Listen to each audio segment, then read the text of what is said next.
Yeah. I mean, yeah, I never really expected for myself to get into working in soccer. I never like Yeah. envisioned it being a career path.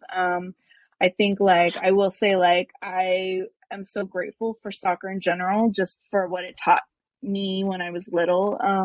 Because I was, only child and like really great at just like entertaining myself.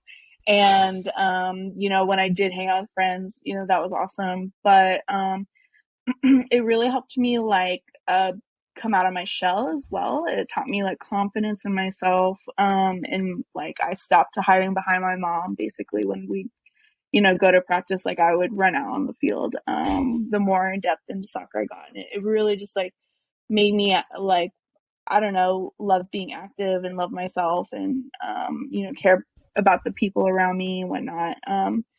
But I mean, yeah, and I just never envisioned it to be a career that you could do. But Hmm. the last like 10, 15 years, I've just separately outside of soccer developed skills because of my own personality traits. Like I like to be creative. I like to just kind of like have fun and be playful. And you can kind of see that if you follow me on Twitter, you see I make like the dumbest memes, They're like good. that are They're really funny. good. They're good. They're thank good. you.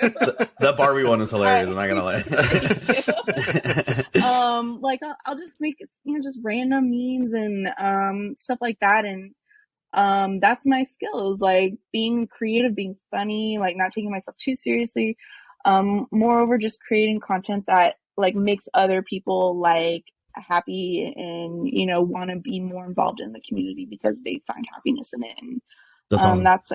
that's like what I give back to soccer, I guess. And I know that women's soccer has been so much for me, and I want it to be so much for other people, no matter like who they are, what they look like, or how they identify. And I just wanted to create this really awesome, inclusive, supportive, fun, energetic community.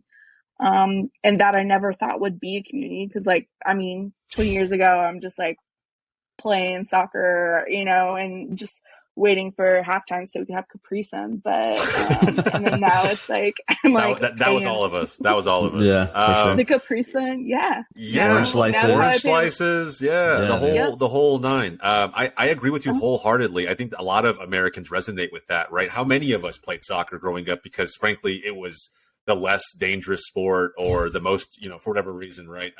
Maybe more Mhm. accessible depending on your community, whatever it may be. But that was, I think, a lot of us. I don't think many of us pictured on this side of the world that we could build careers around the game that we love. I think we, especially as a player, even on the men's side, I don't think it has to be women specific. On the men's side, especially in the States, and Andre had a little bit slightly different because he kind of had this this pro run for a second. But I think at the end of the day, if you're not already on that path to pro, you grew up, in the late '90s, early 2000s, 2010s, like you just didn't really see how this was going to pan out for you. You kind of just, Mhm.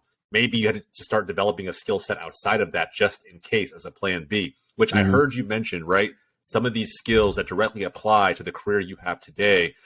I'm really curious, and I'm sure that others that might be listening are also curious. I still see people on random either job sites or boards, or maybe on LinkedIn or the MLS page, whatever it may be, asking for ways to break into the league or asking for ways to have a career around soccer, almost looking for someone to help them paint a picture of the skill set they really need or could have to be a part of this game if they're not a player. Is there a piece of advice you would give to someone who Mhm. loves this game, doesn't know how they're yet going to make a career out of it, but they know they want to be around it long term? Mhm. Yeah, I guess my only advice really is like don't fit yourself into that box. Hmm. Um, basically, don't like read all the job boards and try and figure out like what skills and requirements there are and then like tailor make yourself that. Because there's so many roles that they're just so hyper like specific, and sometimes what's in the requirements they don't care about, like really, Mhm. like it's just like a wish list. I always say that like the job requirements are really a wish list, and that sometimes they're going to hire someone who has none of those like experiences or requirements because they like they met you somewhere else, or whether it's out in the street or on the behind the not behind the bleachers, but in the stands. What's that that at football stadiums, around the concourse?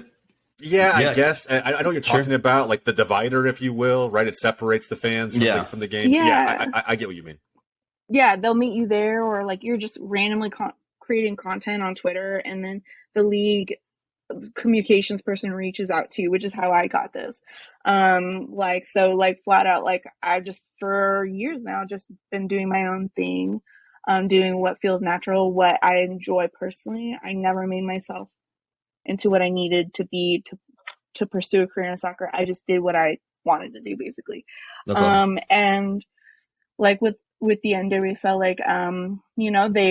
they sense that genuineness, I guess, that naturalness. It resonated with them.